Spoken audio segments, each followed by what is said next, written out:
Good evening, and welcome to What Clinicians Want to Know, addressing current questions related to novel treatment approaches for urothelial, bladder cancer, and prostate cancer. I'm Dr. Elisabeth Heath, and I will be your moderator for this meeting this evening. These are our faculty for tonight. We are splitting this session up to begin with bladder cancer, and I am joined on stage here with Dr. Terence Friedlander and Dr. Matthew Galsky. Names that you all know. Here are a variety of our disclosures for this evening, and all of this information is also available on your iPad, or if you're joining us online tonight through Zoom.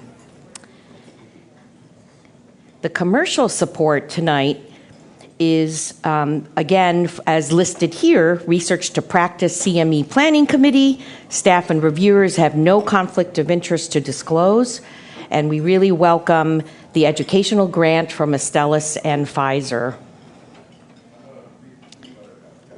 Again, this educational activity contains discussion of non-FDA approved uses of agents and regimens. So please refer to the official prescribing information for each product for approved indications. So, in order to make this meeting more relevant to participants, that's all of us and all of you, there was a survey provided to 50 general medical oncologists conducted earlier this month. And these questions that were provided during the survey will be asked to our esteemed faculty this evening. And the full survey results are on the iPads and available in the Zoom chat room for your viewing. And I find that part of the discussion tonight that's going to be very relevant for all of us in practice. So the agenda this evening, we are going to have 4 different modules. So really exciting because these are all relevant state-of-the-art changes and updates as you are learning along with all of us. Dr. Friedlander will begin talking about antibody-drug conjugates, especially in the frontline therapy for metastatic urothelial bladder cancer. Dr. Galsky, you're going to be talking about ADCs and relapse and refractory diseases. Later on, when our other 2 faculty persons are coming up, Dr. Armstrong will address treatment intensification and the AR pathway inhibitors in both non-metastatic and metastatic prostate cancer. And we will close out the evening with Dr. Agarwal talking about PARP inhibitors in prostate cancer. So, I think we are ready for Dr. Friedlander to take us away. All right. Dr. Friedlander?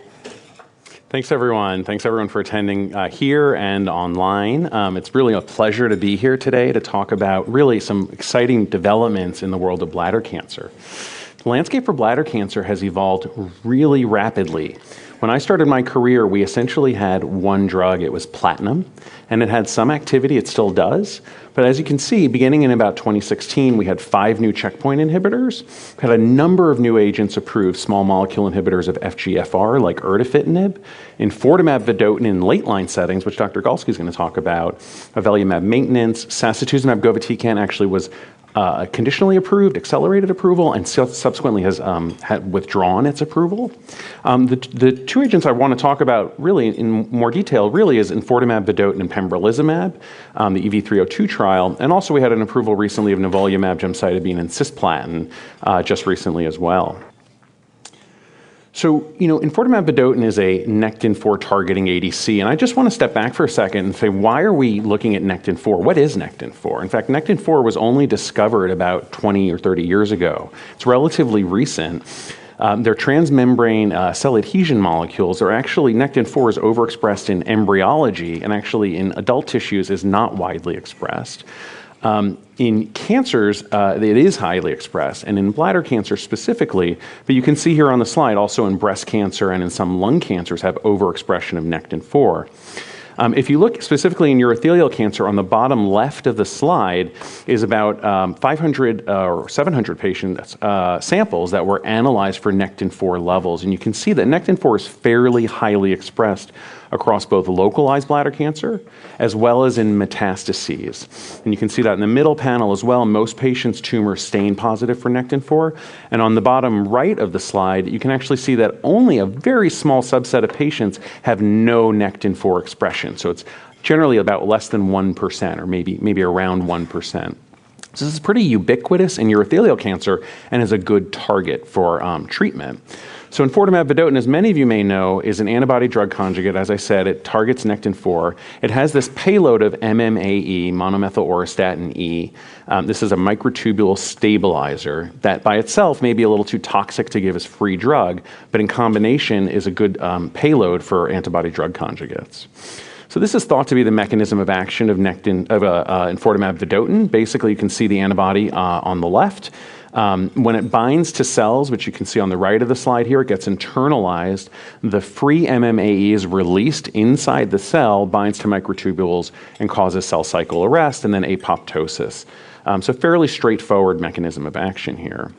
Now, I won't say too much about this trial, the EV301 study, because actually Dr. Galsky is going to discuss this, but this was the first approval for EV in the United States, and it compared enfortumab vedotin to an investigator's choice of either taxane or vinflunine. And just to cut to the chase, we saw a survival benefit, a median of about 4 months, a hazard ratio of 0.7, and this was enough to establish EV as an option for late-line bladder cancer. And as this data was being generated and came out, a number of investigators said, well, why are we looking at this in late-line settings? Let's look at this in early-line settings. And so specifically, we should also think about combining it, really trying to give our best therapies first. And so this is, I think, a good graphic of why we combine this. So EV plus pembrolizumab is listed here. You can see EV binds to the cells on top, actually causes cell apoptosis, but there's release of a number of immunostimulatory signals or damage-associated molecular patterns, which are the hallmarks of immunogenic cell death. And so if you're drawing immune cells into the microenvironment, it makes sense to then further stimulate them with a PD-1 inhibitor. And that formed the basis for the initial development of EV and Pembro. So the EV103 trial looked at this specific combination in 2 major cohorts, cohort A and cohort K. You can see the schema here, but essentially the drugs were given on a 3-week cycle. What we saw in the cohort K, which was the largest cohort to date at the time, was that almost all patients had some evidence of tumor shrinkage. The overall response rate was close to 65%. We saw a lot of complete responses, 10% in this initial study. And so this really gave us a lot of hope for a phase 3 trial. And you can see that responses were actually independent of PD-L1 status. So that really laid the groundwork for the EV302 trial, which was first presented now about a year and a half ago at ESMO. This is a randomized phase 3, 886 patients, EV Pembro versus chemotherapy. It's important to note that chemotherapy was either cisplatin or carboplatin based for 6 cycles, while the EVP arms didn't have a limit for the number of doses of EV, and pembrolizumab was continued for about 2 years. So what did we see in this randomized phase 3 study? First of all, the baseline demographics fairly balanced. I do want to call your attention to the fact that about 25 to 30% of the patients in the study had upper tract urothelial cancer, much more common in Asia. And then when we look at the distribution of metastases, about 25% of the patients had liver metastases. Liver metastases are a poor prognostic sign in urothelial cancer. Platinum chemotherapy does not work as well for these patients, and this is really an unmet need as we think about treating the disease. So the overall response rate in this study, to me, was very impressive. We saw very similar to the phase 1/2. We saw a 67% ORR, interestingly, almost 30% CR rate, and actually in the update, it's now above 30%, compared to a 44% overall response rate for chemotherapy. So almost about 50% better in terms of ORR.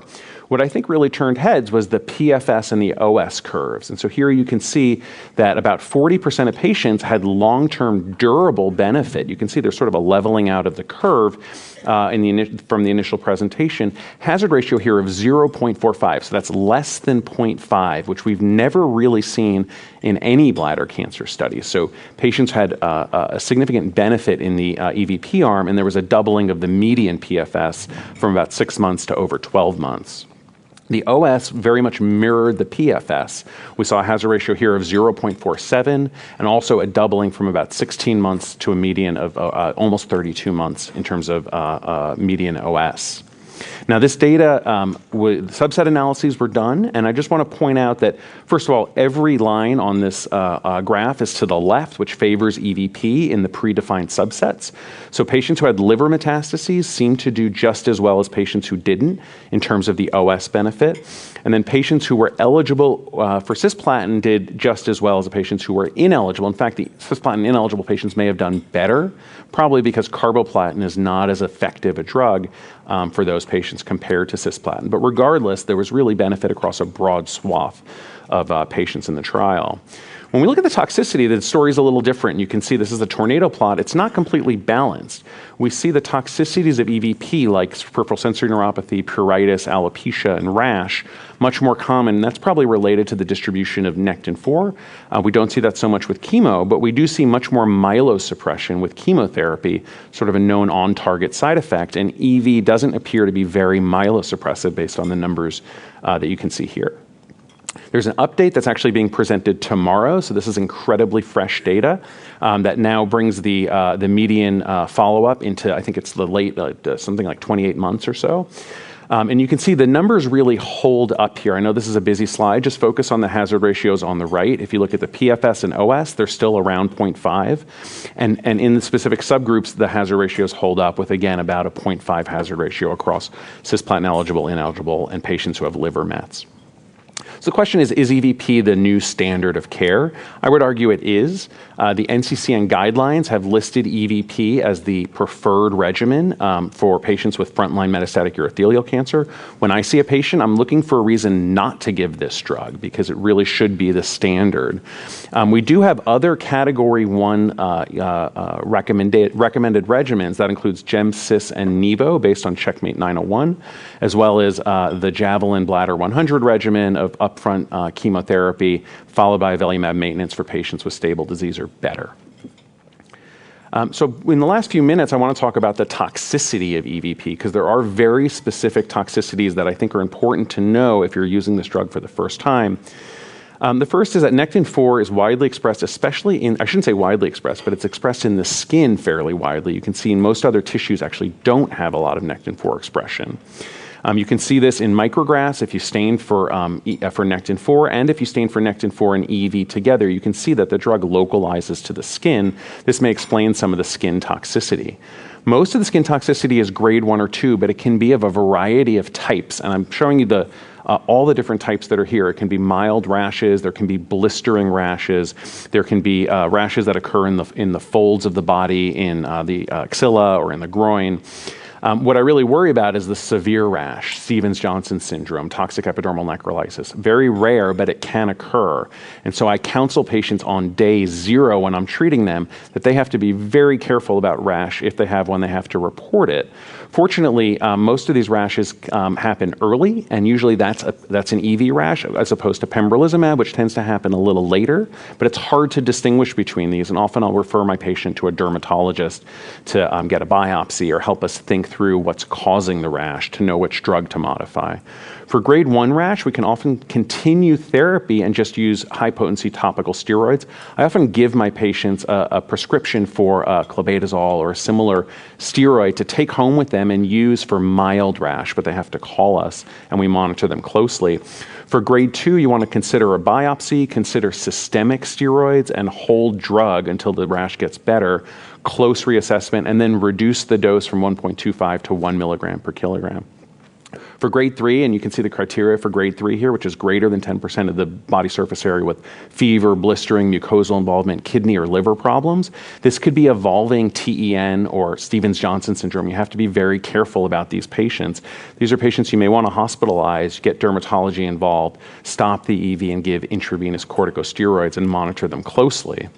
Most rashes do get better in the 301 trial. About 11% of patients had dose interruption and about 4% stopped permanently. It was a lower rate in the EV302 study. I list the dose modifications here on the right, and these are, I think, very helpful. They're really essentially a 20% dose modification at each level. Sensory neuropathy is a major issue for EV as well. Fortunately, most patients have grade 1, but about 25% of patients can have grade 2 or higher. Grade 2 means that you can't button your shirt easily, you can't use a fork, can't tie your shoes. So that can be a serious problem. Usually this onset is later than the skin rash, at month 2 or month 3. Often can improve with dose reductions, but I think early recognition is key. I think if you keep giving drug to people who have bad neuropathy, it'll get worse, and we have to be really careful about that. And I also want to remind folks that motor neuropathies can occur as well. So I have patients walk for me in the clinic, and I see what's their gait like. I ask their caregivers, are they having trouble, moving, et cetera. There's eye toxicity that can happen. This is less common, front of the eye keratitis, and that can usually be treated with lubricating eye drops or ophthalmologic steroids. And then hyperglycemia is a class effect of MMAE. There have been deaths due to diabetic ketoacidosis, so I don't give EV to patients with a hemoglobin A1C greater than 8 or a blood sugar greater than 250. So diabetes management is really important. So the summary is listed here. Neuropathy and rash are common. You have to know about these. Education and monitoring the patient and the caregiver and your nursing team and anyone who's seeing the patient is really important as well. I have a low threshold to take a dose break, dose reduction, dose delay early, especially for neuropathy. Most of these adverse events will improve, but again, caution with using this in diabetics, especially if their A1C is greater than 8 or blood sugar is high. We don't want to use that. Now, there's not enough time to talk about every trial that's upcoming. There are a lot of ADCs being pushed into the front line. I've listed some of them here. I think you can come back and we can talk about this maybe in the discussion. Yeah, and I think that's maybe a great place to even end here, but yes. I know you have one more slide. Yeah, I have just one last slide. Yeah. This is my key takeaway really is how will I treat patients in 2025? Mm-hmm. I think EV Pembro should be preferred. Patients who progress should probably get platinum. If EV is unavailable, then gemcitabine is a reasonable option. If the patient's not eligible for either, then CarboGem would be reasonable, followed by avelumab maintenance. And you can see some of the options in later line settings listed here on the slide. So with that, I'm just going to say, I'm going to stop, list my conclusions here, but I think there's a lot more we can discuss in just the coming minutes. There is, and I can't believe we're having so much to talk about in bladder cancer. I think those of us who do see bladder cancer in our practice are just thrilled that we have these options, that we can talk about these things, but to try to integrate them into our daily sort of routine, this is exactly the type of questions that face all of us in practice. So here's the first one, Dr. Friedlander. Honestly, you ended there. In what case would you pick one over the other? And that's a common scenario. You see a newly diagnosed metastatic bladder cancer patient who's, let's say, great performance status.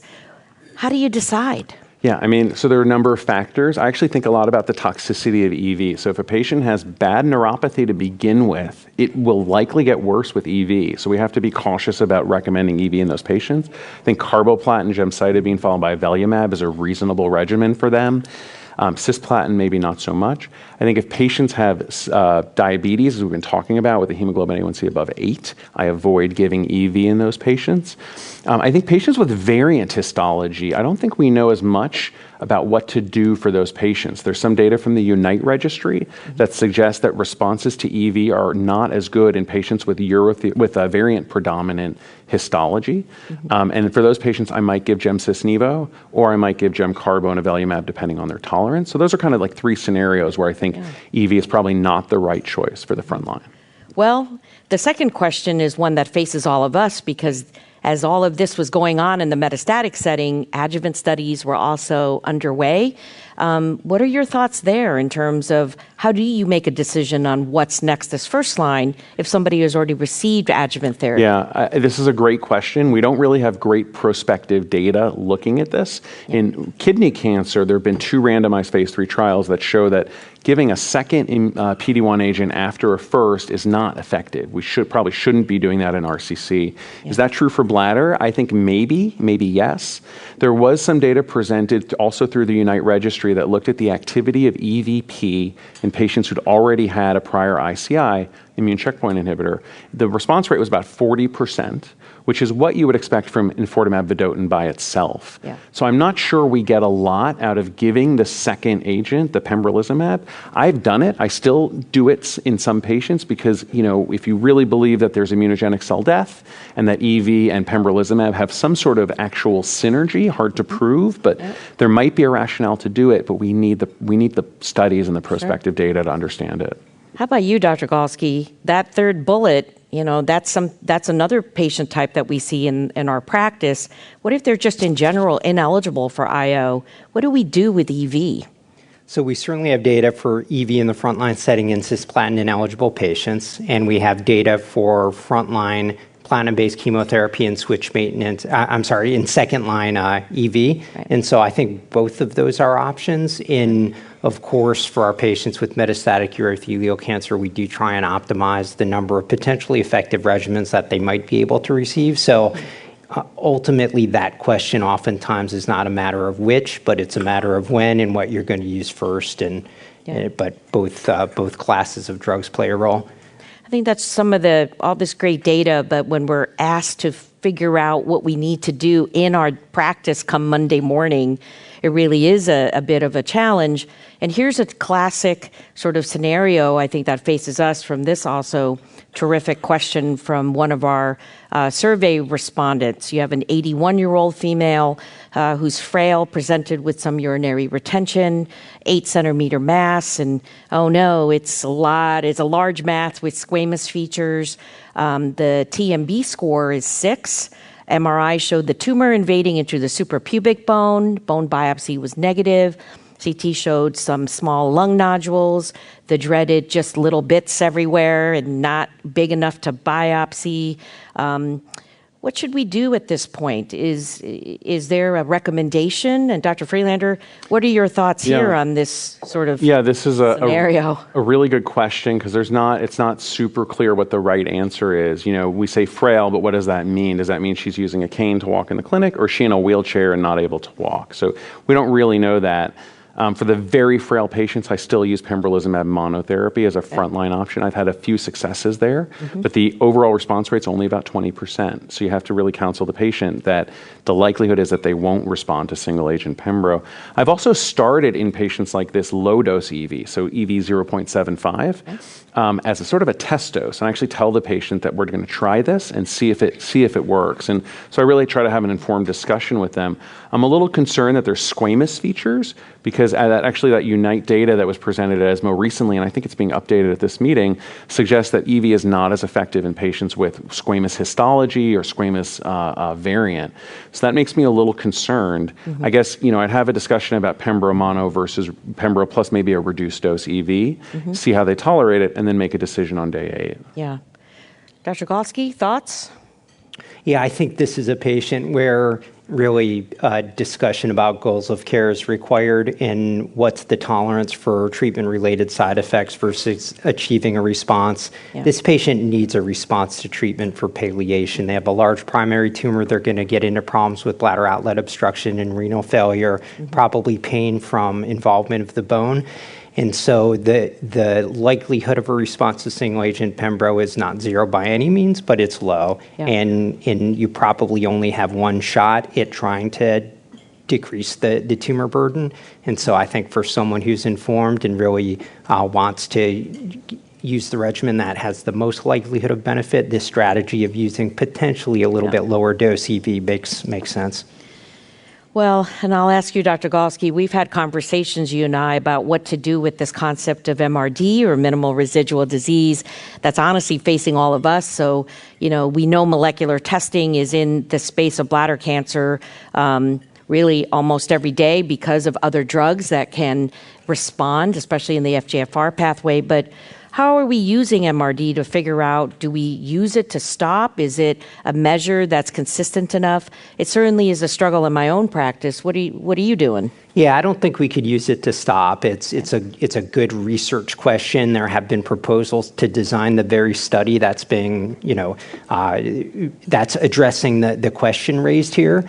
But there are challenges to doing that. So I think it's interesting, but certainly not ready for prime time. I think from a practical standpoint, the question becomes, why do you want to stop? And that might sound obvious, drug-related toxicity, cost, et cetera. But when you have a patient with metastatic urothelial cancer as a CR after 2 years of treatment and is tolerating treatment well, that patient oftentimes is very hesitant to stop. So academically, it's a great question, can we stop? But in reality, it becomes a challenging conversation to stop this treatment that's been so effective. In the setting of treatment-related toxicities, it becomes a little bit more straightforward. Dr. Friedlander, how are you using MRD testing in your practice? Yeah, so we're using cell-free DNA. We're trying to get this in most patients who have metastatic diagnosis. And then monitor it. Again, it's not really been prospectively validated as a tool to tell us exactly when to stop.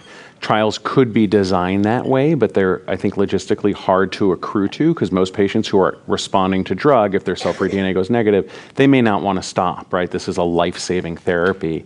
And so it's a hard study to do these. It's hard to do these discontinuation studies. All that said, I've had patients who have toxicity for one type or another, have reached CR, and have had negative cell-free DNA. And so it's more of an art than a science at this point where we are in 2025. But if you put that all together and the patient is really ready to stop, I think that gives me more comfort in stopping, but a lot of caveats attached to that. I think that's the right messaging. It's nice to have a conversation. I think within the three of us, we probably have a different way to utilize testing in our own practice, and it's certainly very individual dependent. So I think more to come, I hope, and that's really exciting. Another question from our survey respondents: when administering EV Pembro, if you hold or discontinue the EV for toxicity, do you also stop the Pembro? Certainly a question that comes up a lot. Or do you continue Pembro as a single agent until progression or toxicity? Dr. Friedlander, you touched on this just a little bit in your discussion. What do you think? Yeah, so there's not really good prospective data about whether to stop the Pembro or continue the Pembro. Most people who get past the first 6 months of immune checkpoint inhibitor therapy, PD-1 therapy, have probably, if they're going to have a side effect, it's probably happened. It's not true for every patient. There are rare side effects that occur after the 6-month mark.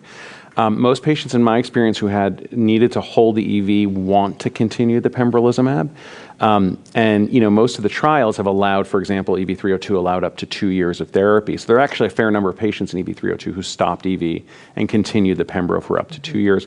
In my practice, in the early days, I've had at least one patient who's been on for Pembro for more than 4 years. And it took a lot of work to convince them to stop, fortunately still in a CR. So I think until we have better data that tells us to stop this drug earlier, we should keep giving it. There is financial toxicity, whether it accrues to the patient or to the payer, is a good question. But I don't think we have a right answer here. And this is not unique to bladder cancer. There's, really, could you ask this about any IO combination that exists across oncology? Yeah. And it's certainly for a lot of us who do clinical trials, when you have two drugs, you're trying to make an attribution, it gets really tricky. And then you realize, wow, that's on a trial setting where we have some guidelines. In real practice, it's not something that's always front and center. I know that you spent some time discussing the cutaneous toxicity. I think one of my questions to actually both of you is, this is the type of management that requires multidisciplinary care. So it's not just the physicians who are prescribing this, but other team members that may need to recognize the cutaneous toxicities. So I think there's two things, how do you manage this within the multidisciplinary setting, and what kind of dose adjustments are you doing? I think you mentioned a little bit of that, so if you wanted to repeat that. Yeah, sure. Yeah, so I try and follow the guidelines, actually very good guidelines that were developed during the trial, and I try and stay to that. So it's a lot about assessing toxicity, grading it. Grade 1, I think you can continue drug. So if they have a mild, erythematous rash, I said already that I give them steroids, high-potency steroids on day 0 to the patients who I think can understand how to use this appropriately. And we do teaching with nursing, et cetera, to make sure they understand how to use that.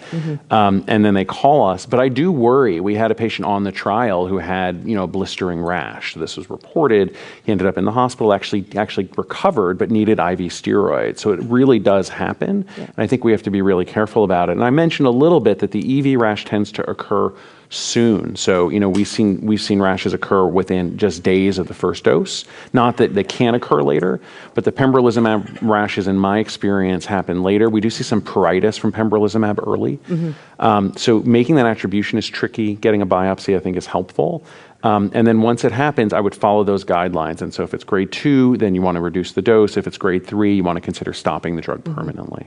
Dr. Galsky, similar in your practice? Similar. I similarly advocate for doing the biopsies. I think that it's certainly a luxury to have a dermatologist that you can refer your patient to, see your patient quickly and consider doing a biopsy. So I recognize that. That said, I've seen rashes across the board, and the biopsy is often helpful in adjudicating the rash. I just had this happen within the past week. We weren't sure what it was from. Ultimately, biopsy comes back, and it was a psoriatic type rash under the microscope, more likely to be related to pembro than EV, and that's helped us in terms of which drug to stop.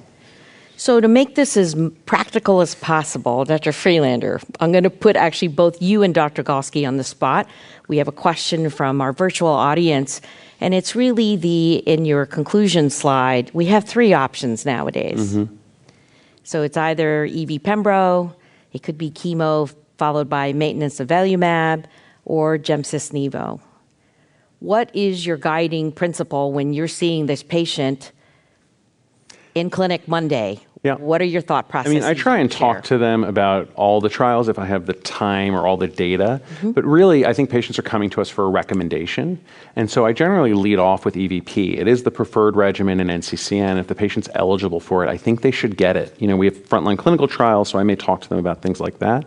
But I do think, as I said earlier, that we want to assess the patient and decide, are they fit to get EVP? Do they have an autoimmune exclusion, bad neuropathy, bad diabetes, maybe a skin condition that would make you concerned? I think that's pretty rare. So I really look for those and then make a decision. And if they don't have any of these really bad pre-existing conditions, I really tell them EVP is the right way to go. If they do have an exclusion, then I think through gemcitabine or maybe gemcarbo and avelumab. So you really follow the NCCN guidelines in this instance, which I think is helpful for our audience. Dr. Galsky? Yeah, I agree with that, although I would say that, this is complicated, and it's actually more complicated than just these 3 considerations, right? Because patients develop metastatic disease coming through different paths, so to speak. Most patients do not present with de novo metastatic bladder cancer. That accounts for about 5% of patients. Most patients present with clinically localized disease and then develop metastatic disease. So patients could get neoadjuvant chemotherapy, adjuvant nivolumab, and then develop metastatic disease. They might just get adjuvant nivolumab and develop metastatic disease. So your patient who is treatment naive with metastatic bladder cancer could have received prior treatments earlier in their disease course, and that completely influences your recommendations. I'm just wondering, yes, they're listed that way in NCCN, but they're all technically Category 1, strong data for all. Yeah. So does the data guide us here in this instance? Well, I would be very clear about what Category 1 means in NCCN. I'm on that panel. Category 1 means that there's a randomized phase 3 trial that shows its effectiveness. It doesn't say between 2 Category 1s that one is better or worse. And that's why NCCN has these listings of preferred regimen, other recommended regimen, or useful in circumstances. And I think that's why you see this splay where EVP is preferred, because if you look at the totality of the data, the OS data, and ORR, the data is quite strong for EVP. It's not to say that it's not strong and the other regimens aren't beneficial. I've had patients have durable responses to avelumab as well. But I think that we have to be careful about how we interpret that. Well, I think that's a helpful discussion. It's nice to have options. And I think here we're going to move on to learn about the evidence that backs the use of ADCs in relapse or refractory metastatic urothelial, and sort of a next step from our earlier teachings from Dr. Friedlander. So, Dr. Galsky? Thank you. So Dr. Friedlander alluded to this already. This is the EV301 study, really the first phase 3 study in bladder cancer testing in ADC. It was an ADC versus investigator choice chemotherapy, docetaxel or paclitaxel, mostly in the United States, vinflunine, of course, a novel zinc alkaloid available outside of the United States. So a randomized study. Remember, this occurred after enfortumab vedotin had accelerated approval in the United States based on single-arm studies and response rate endpoints. So this was the definitive study. And one of the reasons that I'm showing this after Dr. Friedlander already showed it, because we have longer-term follow-up data. And what I want to point out here specifically is that, we think about this tail on the curve with immune checkpoint blockade. We think about the sort of profile of immune checkpoint blockade, maybe response proportions that are not the highest as a single agent, but very long response durations and potential durable responses. And I was somewhat surprised with antibody drug conjugates, what we ended up seeing in terms of their profile. I thought that maybe less toxicity, similar activity to the other drugs that we had available in terms of cytotoxic drugs, but clearly that's not the case, both from a toxicity standpoint, but from an efficacy standpoint as well. So if you look at the progression-free survival curves here, look at the number of patients who are out at 2 years, slightly more than 2 years, without progressing. These are patients who've already received chemotherapy and immune checkpoint blockade. So a subset of patients do have durable disease control with single agent enfortumab vedotin, and then you can see the survival data with longer-term follow-up holds up quite well. So ADCs are here to stay in bladder cancer, and now we start thinking about what's the next target. And HER2 has been studied in bladder cancer for a long time. There's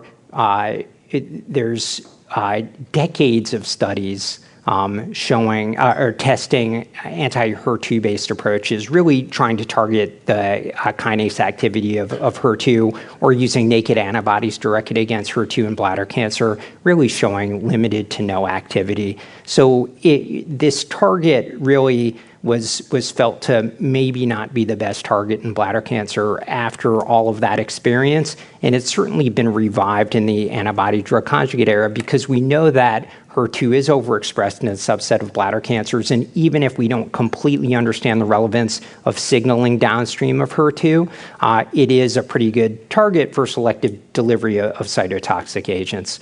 And so when we look at HER2 expression in bladder cancer, surprisingly, if you look at the literature, it's across the board. Like you can find papers saying it's 5%, and you can find papers saying it's 90%. There are multiple reasons for that. This is one of the better older data sets that we have because it was one of the few data sets where HER2 was actually assessed centrally in the context of a clinical trial. And for those of you who remember this was an active cellular therapy directed against HER2. It was the HER2 version of Provenge. And this was an adjuvant study. And in this adjuvant study, patients with bladder cancer after radical cystectomy were potentially eligible based on HER2 expression, so there was central assessment of HER2. And you can see the distribution either based on the primary tumor assessment or the lymph nodes, HER2 expression based on immunohistochemistry. And you see that about 80% of patients have at least 1+ expression, and then the 2+ and 3+ is a little bit different based on primary or metastatic disease. We think that HER2 may be a little bit higher expression in metastatic lesions. This is a more contemporary data set. This is Sloan Kettering experience. And the numbers line up pretty well. Only about 20% of patients have 0 expression on their tumors.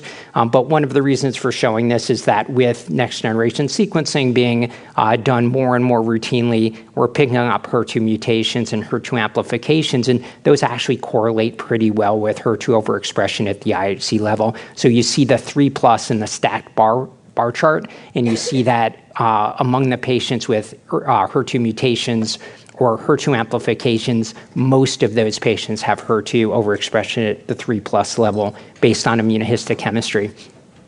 One of the challenges with HER2, of course, is that all expression isn't created equally. So there are, as many of you know, different scoring algorithms for breast cancer and gastric cancer because the patterns of staining are different in those two different malignancies.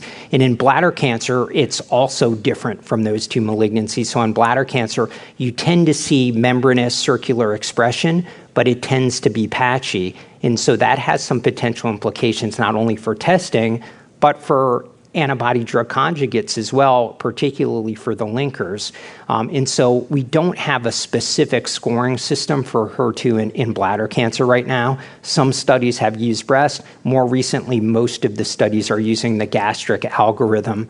What I was mentioning about the linkers is that if you have patchy distribution of your target and you give an ADC that has a non-cleavable linker, then you're probably not going to get a lot of bystander effect, and so you might have limited activity. And that's actually what's borne out with TDM1. We have 2 studies with TDM1 in bladder cancer. They're pretty small studies. One study showed no activity at all. The other showed a little bit of activity. And so maybe there is something to this concept that, that you need this bystander effect with a cleavable linker.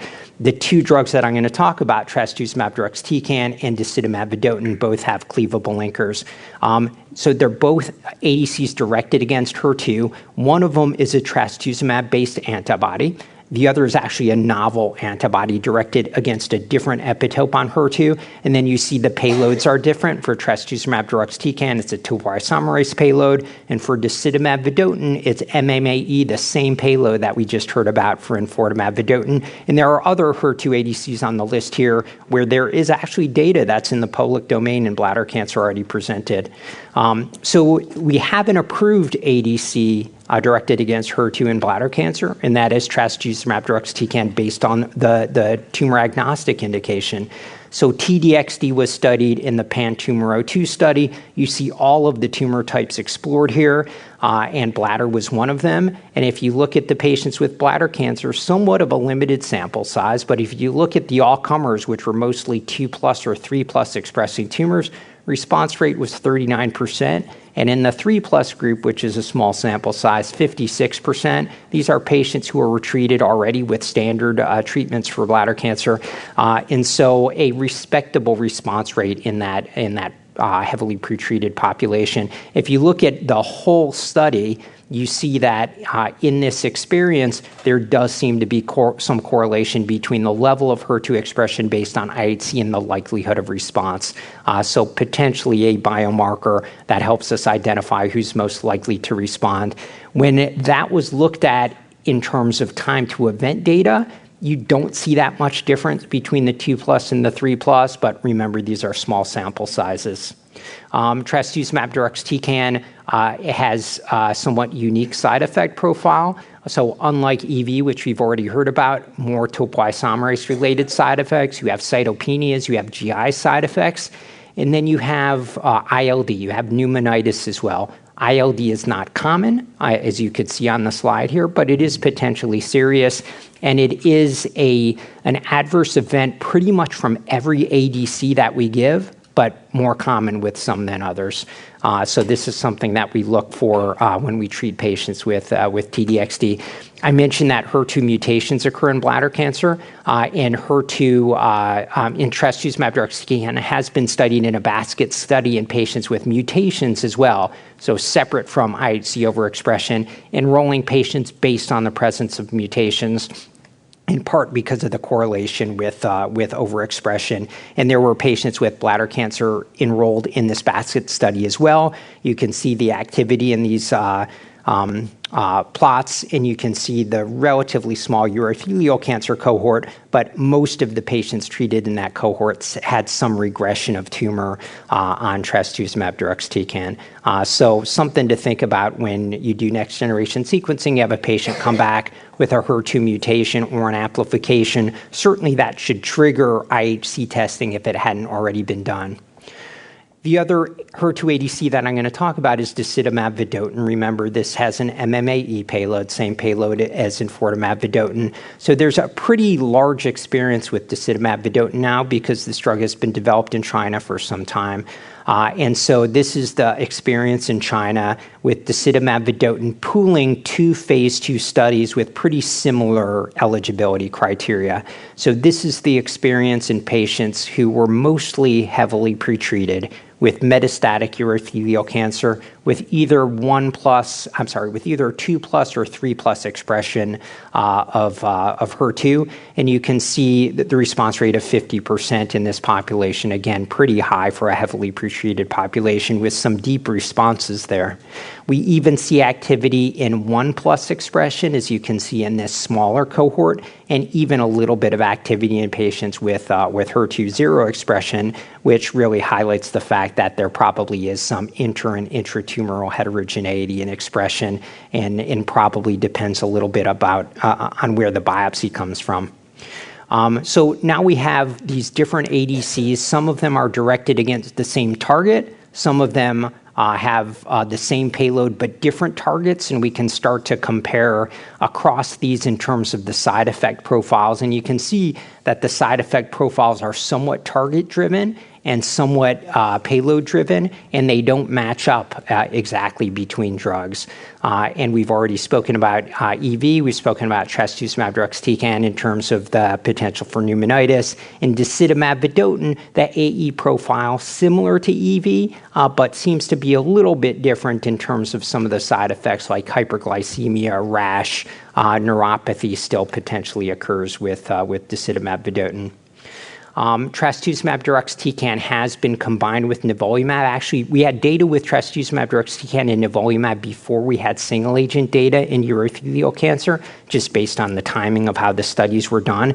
This was a much smaller experience, and you see when you combine trastuzumab deruxtecan plus nivolumab in this heavily pretreated cohort, a response rate of 36.7%, not the 60 to 70% that we've seen with some of these other combinations, and whether or not that's just based on the fact that these patients are heavily pretreated, based on the fact that it was a very early experience, hard to know for sure, but this is a small sample size, and we'll need larger sample sizes to make some more realistic conclusions about those combinations. We do have data with disitamab vedotin in PD-1 blockade from China. This was updated at ESMO, and you can see really high response rate in mostly untreated patients, but some patients had one or more prior lines of treatment. Response rate is 75% here. So this regimen, like EV Pembro, really looking quite active. Disitamab vedotin, also known as RC48, is now being developed internationally, and here's the design of the RC48 G001 study. There are cohorts in patients who have previously been treated with standard treatment.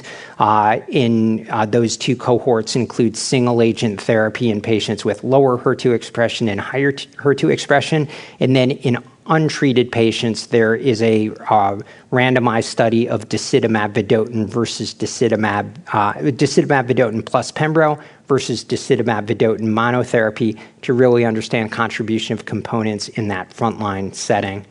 And we have some preliminary data from the safety run-in of that study presented at ESMO this past year with a response rate of 66.7% with disitamab vedotin plus pembrolizumab. So lining up really with what we're seeing with DV plus toripalimab based on the studies done in China. I was alluding to this a little bit, whether or not there's something special about MMAE where we're seeing higher response rates with those combinations versus the topoisomerase inhibitor combinations with immune checkpoint blockade. Maybe there's something here. Maybe it's just noise based on small sample sizes and the difference in untreated patients versus patients who have been previously treated. So in summary, EV, single-agent durable activity in a subset of patients. HER2, probably a complicated target if we're trying to target the kinase activity of HER2, but certainly a validated target now for selective delivery of therapeutics. And this raises a bunch of just practical questions in terms of sequencing of therapies, how we best test for HER2, et cetera, et cetera. So I'll stop there. Thank you so much, Dr. Galsky. It's exciting to hear about all the developments, especially in the ADC space. You know, I think we've had experience where perhaps there was some disappointment that happened way in the future. Do you think there are some lessons learned from that to help guide perhaps some of these newer generation ADCs? Yes, I think we have to pay attention to toxicity. And we have to pay attention to the fact that even though sometimes ADCs are being developed in a tumor agnostic fashion or across multiple tumor types, patients with urothelial cancer are a bit different. We have an older patient population. The median age of diagnosis in the United States is 76. We have patients who have smoking-related comorbidities, oftentimes have renal insufficiency. And so the same drug in a different patient population, of course, can behave differently, and we need to pay attention to that. Yeah, no, thank you for that. And we actually have a great question, very insightful from our audience. So we're talking about the frontline options. Now we've had a patient with EV Pembro, all this great information, not sure if it's ready for prime time. What is your go-to next treatment? Thank you for the audience member who asked that. Dr. Galsky? So after frontline EV Pembro, what's the next line treatment? That's right. And Yes. would you consider a single agent IO even? So after EV Pembro, if a patient has progressed, then I would hesitate to use a single agent IO if they progressed on prior Pembro. Platinum-based chemotherapy has sort of become a default, but really that's a default. We don't have data in that setting. I think, patients with metastatic urothelial cancer should have tumor testing for FGFR3 mutations. This is a target with a drug that's shown to have activity and benefit in terms of time to event endpoints. We have trastuzumab deruxtecan approval in patients with IHC3+ overexpression of HER2. So testing for HER2, testing for FGFR3 mutations, and then thinking about platinum-based therapy versus those other two options based on the presence of those targets. Yeah. No, I think that's really wonderful. And another question actually from one of our Zoom participant, I had to do a double take because I wasn't sure if it was a prostate cancer question, because the question is, what if you're going along and you actually achieve a CR with, let's say, EV Pembro, Dr. Friedlander, would you radiate maybe a few oligometastatic lesions for this patient? And yes, we're in the urothelial section still, folks, so not prostate just yet. Yeah, so there is more data for oligometastatic radiation in prostate. There's some prospective studies that have suggested benefit there. We really don't have great studies of oligometastatic radiation in bladder cancer, but we do it. And that's because I tend to do it when I really don't have other options, or if for palliative reasons, if it's a big tumor, if it's causing pain, a bone metastasis, for example. I'm not a big fan of just irradiating patients after having a CR or a very good PR. And that's partly based on my experience with EVP. I have patients who are 7 years out from EVP who've had very good PRs. They have thickening in the bladder, or they have a lymph node that never quite reached a CR definition but really shrank down. I think there's no technically right answer here. And I think if your gestalt is that there truly is some viable disease left that's maybe refractory, then yeah, I would give radiation. I mean, there is some toxicity to radiation. I know it's fairly easy to give, especially SBRT. But I think we have to be a little cautious about just sort of over-irradiating. And I've actually seen case reports of patients who had upper tract urothelial cancer, had excellent responses, and then went to get a nephrectomy and a ureterectomy, and it was all, just fibrotic tissue. Yeah. And so I'm not really sure if there was a benefit to removing that patient's kidney. I'm not really sure what we accomplished there. Well, I think, again, it's always the patient first, and, how do you tailor some of these now terrific options? So, Dr. Galsky, another common scenario is what was asked here from the survey respondent of a patient who's 62 with metastatic bladder cancer, status post EV Pembro, but then also had GEM-CIS, and now continue to progress. So did what you just sort of recommend with HER2 testing and FGFR testing hold in this scenario as well? Yeah, so absolutely. I mean, those would be the first two things that I would think about. And then in the absence of a therapeutic target, then of course a clinical trial would be very appropriate in this setting. And in the absence of available clinical trial for a patient who wasn't eligible for a trial, if you look at the curves from EV301 with taxane-based chemotherapy, there are patients who respond to taxane-based therapy. It's a small subset, and that certainly warrants a discussion about risk versus benefit. But this is still a treatment in our armamentarium. Yeah.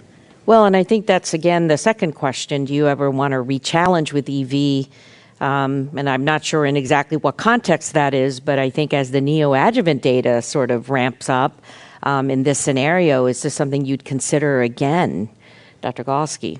Yeah, so what I think in, this gets to that question about rechallenging with IO as well. So first, I view rechallenge differently in a patient who's received these treatments in the perioperative setting versus received them in the metastatic setting and progressed on treatment.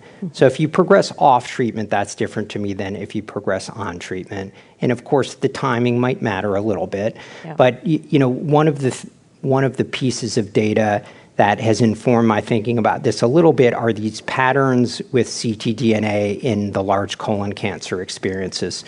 And in colon cancer, in patients who have MRD testing on adjuvant therapy, there are really these three patterns of change, right? There are patients who have clearance of ctDNA. Mm-hmm. There are patients who don't clear at all. And then there are patients who have transient clearance. And transient clearance to me means that some patients treated in the adjuvant setting have a response to treatment. They're just not cured. And that doesn't necessarily mean that they're resistant to that drug if they progress off of it later. Mm-hmm. And so I think going back to a drug that someone hasn't progressed on is a reasonable thing to do. Dr. Friedlander, I think that third question is something that sort of puts two of the things that I've asked you earlier, which is, okay, well, what if you're already on avelumab maintenance because you've gone down that way? Is this something you then would jump in and do EV Pembro? Is EV alone sufficient? Yeah, I mean, we don't really know the right answer here. If you read the textbook, if you look at guidelines, it says EV monotherapy is a third-line agent. Although the approval for EVP is broad, it's not limited to the frontline setting. We obviously need better data to tell us what IO does after IO. I mentioned some of the retrospective data that suggests there's not a lot of benefit to giving the pembrolizumab. There's probably not a lot of harm either because the patient's already been exposed to IO. So if they're going to have an IO-related side effect, they've probably already had it. There is financial toxicity to adding pembrolizumab for what may be a long treatment course. So I talk about this with the patient. Sometimes they're helpful in guiding this. Sometimes, patients are not equipped with, we don't have the knowledge, so I shouldn't expect the patient to have the knowledge. So it's sort of a discussion with the patient. And I've done both. I've given EVP after IO, even though I harbor a lot of doubts about the value of giving the pembro. We really need to have some kind of prospective data. It's going to take time to gather that. Mm-hmm. Well, I think that again shows that the three of us perhaps would approach each patient differently. So one of the big take-homes from conferences like this is data that's being discussed and shared should really be tailored to your patient in your practice with your team. And in this case, another question here is a patient in his 70s with a ECOG of 2. And we do see that in our metastatic bladder patients. This patient declined cystectomy and ended up having chemo radiation, did not want to do salvage cystectomy. Again, a common scenario. Started EV Pembro, but really had a hard time, probably with a lot of the side effects that Dr. Friedlander had shared with us. Declined further chemo and now is just on single agent Pembro. Dr. Galsky, what would you do?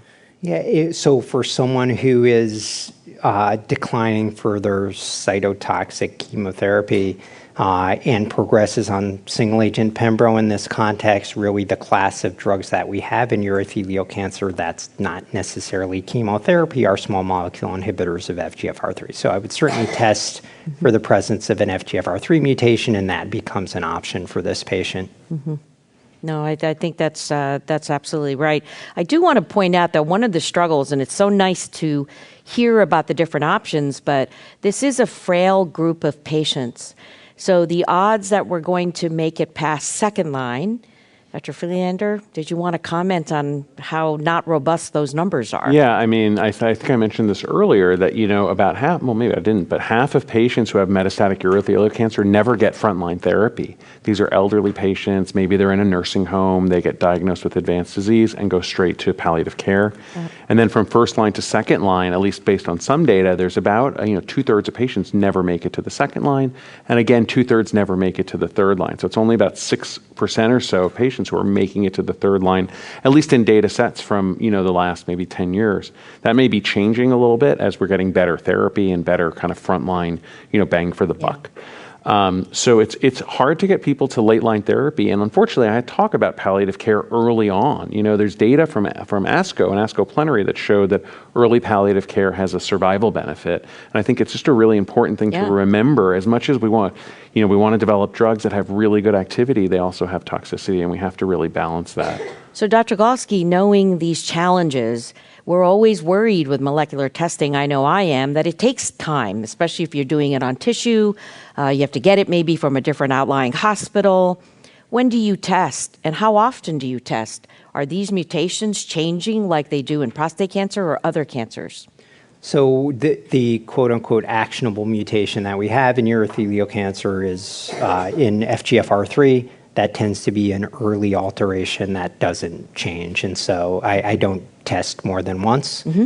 And, NCCN guidelines recommend considering testing for patients with stage 3B disease, so muscle-invasive bladder cancer, stage 3B disease, and then in patients, of course, frontline metastatic setting to test in that situation if you haven't already.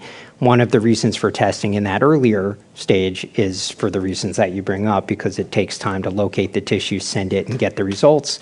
And so having that information in hand is quite helpful in decision making. Yeah. So, Dr. Galsky, one of our questions here from our participants online is, what is the absolute minimum testing that you do? So let's say you just don't have access to molecular testing of the fancy types. Is IHC testing really good enough to be able to give a medication like trastuzumab deruxtecan?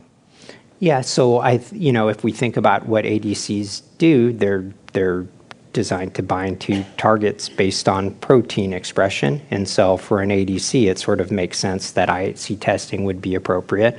I think the data is robust enough to use IHC for that specific treatment decision. Of course, you can't use IHC to make a decision about the presence of somatic mutation in FGFR3, at least not yet. There are some AI-based tools that might be able to increase our ability to know who has a high likelihood of having an FGFR3 mutation, but not there quite yet.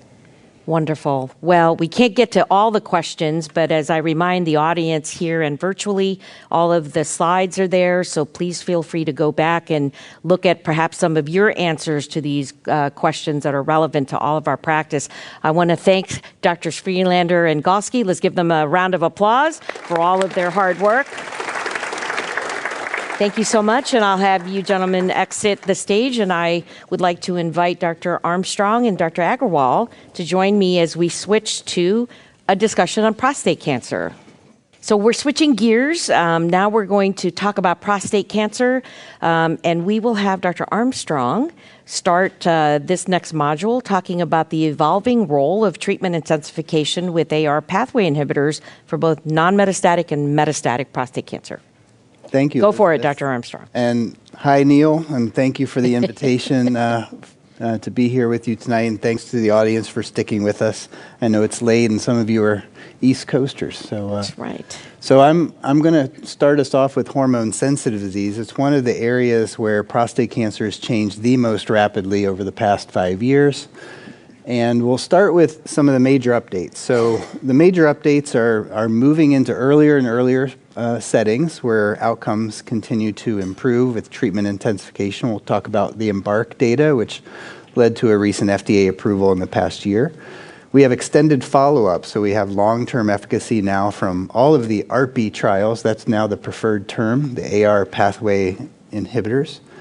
So we'll be talking about Stampede, Latitude, Arches, Enzamet, Titan, some of that updated data. And then we'll be talking about the newest kid on the block, darolutamide, from the ARANOTE and the ARASCENS trial. So a lot of data to share. I put it as a summary slide here, to show you all the level 1 evidence that's been generated over the past 5 years that has led to both FDA approvals, NCCN guideline recommendations, and real evidence base to really show that treatment intensification for patients with metastatic hormone-sensitive prostate cancer is really the standard of care, improves survival. But I put at the top radiation to the primary. We can't forget about that. 5 years ago, radiation oncologists were really left out of the treatment paradigm when the general feeling was that the horse was out of the barn. The prostate cancer, once it had spread, the general feeling was that treating the primary did not benefit patients. And we learned from the STAMPEDE trial through randomization to treatment or not treatment that radiation does improve survival. And if you look at the hazard ratio for that low volume patient with synchronous disease, hazard ratio is 0.68. That's as good as our best systemic therapy. So we really have to put it right up there with our best systemic therapies. Now, whether treatment of metastatic sites can provide a similar survival benefit as treating the primary remains to be seen. That's going to be generated over the next 5 years.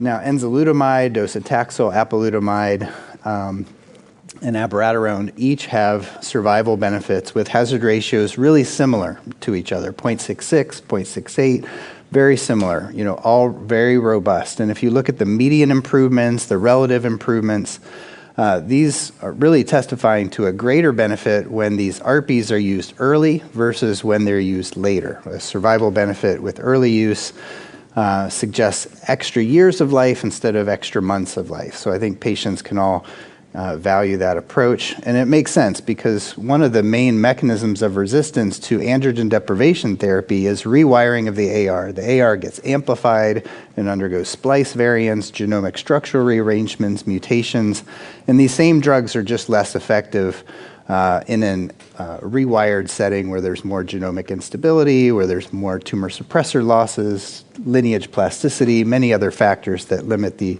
efficacy of the ARPIs. Now, doublet therapy as a minimum has become standard of care, and in my practice, I would say it's 95% of patients will get at least doublet therapy. It's never going to be 100%. ADT is probably reasonable. As Tanya Dorff had a very elegant discussion today, that there's that bucket of patients that are very elderly, frail, where ADT, even intermittent ADT, may be reasonable for some of these patients. But most patients want to live longer. They can tolerate the ARPIs, and they should be offered that. Now, at the bottom, I put the 2 triplet trials that have dedicated evidence showing that ADT, ARPI, and a taxane, docetaxel for 6 cycles, extend survival over ADT plus docetaxel. So not testing docetaxel over an ARPI, but rather that triplet combination, each showing survival benefits predominantly in the synchronous high-volume patient population. So a very simple algorithm that Dr. McManus and I published in JCO is a nice separation by disease volume, with disease volume based on conventional imaging, CT, MRI, and bone scan. The ECOG charted criteria for high-volume disease means visceral metastases or 4 or more bone metastases, with at least 1 being outside of the central skeleton. So that's high volume. And then within high volume, you have synchronous or metachronous disease. Synchronous means de novo. It's presented at the same time as diagnosis. Metachronous means relapsed after local therapy. So obviously, treating the primary is most important when you have synchronous disease and when you have low-volume disease. And triplet therapy is going to have a greater evidence base for the high-volume patients that have a worse prognosis. Doublet therapy is scattered throughout all of these. And really, the preferred ARPI is going to be based on comorbidities, preferences, costs, toxicities, and drug-drug interactions rather than comparative efficacy at this time. Let's move into the earlier setting. So all the success with the ARPIs in the castration-resistant setting, moving from metastatic to non-metastatic, and then into the metastatic hormone-sensitive setting, spurred the EMBARK trial, which is now one of the earliest phase 3 studies to take patients with no conventional metastases on imaging, CT, bone scan, MRI. PSA doubling time is rapid in these patients. Less than 9 months is really a predictor of a higher metastasis-free survival and a higher risk of death. And these patients all have relapse disease, PSA that's rising after radical prostatectomy or radiation or both. And they're randomized to treatment according to either the doublet, ADT plus Enza monotherapy, or the traditional ADT monotherapy. Now, patients were treated for about 9 months. Once remission was obtained, defined by a PSA threshold of 0.2 or less, they went on a treatment holiday. So one of the great things about the EMBARK study is they didn't just treat forever. They gave a treatment holiday, and when patients had a relapse with a PSA that rose back up to about 5 with radical prostatectomy and radiation, they would resume the therapy. And this was a phenomenally successful study for its primary endpoint of metastasis-free survival and known surrogate of overall survival. The doublet therapy was probably the most successful arm. You can see in the upper curve that 87 versus 71% of patients were free of metastasis or death at 5 years. And again, this is with not continuous therapy. This is with a period of time without therapy. And I show on the right the median duration of treatment suspension. So the enzalutamide combination with ADT was about almost 21 months that patients spent on their first treatment holiday, where they were able to stop treatment and not have to resume. So that is a valuable time that is worth communicating to patients. Now, enzalutamide monotherapy also got FDA approval based on this. You can see that it was also more successful than ADT monotherapy. One of the limitations of enzalutamide monotherapy is that testosterone remains very high. So when you stop this drug, it has a relatively short half-life, and testosterone is going to be higher as a reflex. And so that treatment-free interval when you stop enzalutamide is going to be shorter. You can see on the right-hand side, it's only 11 months. 11 months is still a good treatment interval, but it's not as good as 20 months. So you just have to counsel patients. And if patients have a contraindication to ADT, or they don't like ADT, or had intolerance to ADT, enzalutamide monotherapy is a reasonable option, with the downside also being the side effect of gynecomastia, which is about 30 to 40% of patients, which is not a side effect with the doublet.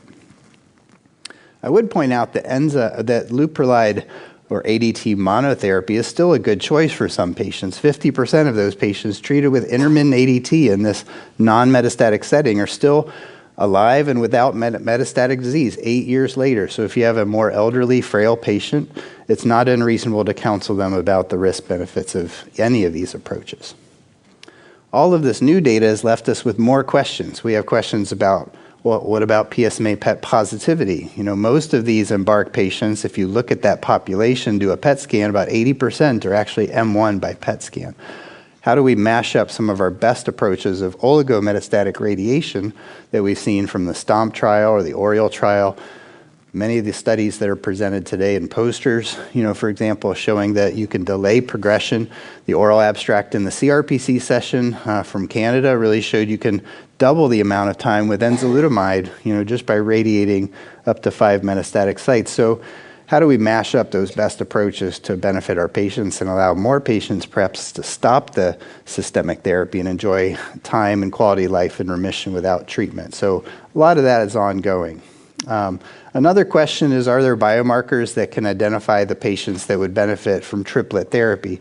There was some provocative data from Stampede looking at various Decipher phenotypes. These are RNA expression profiles, such as the luminal phenotype, that suggests that some patients benefit from docetaxel if they have a proliferative phenotype. And so a lot of work is ongoing to identify those patients.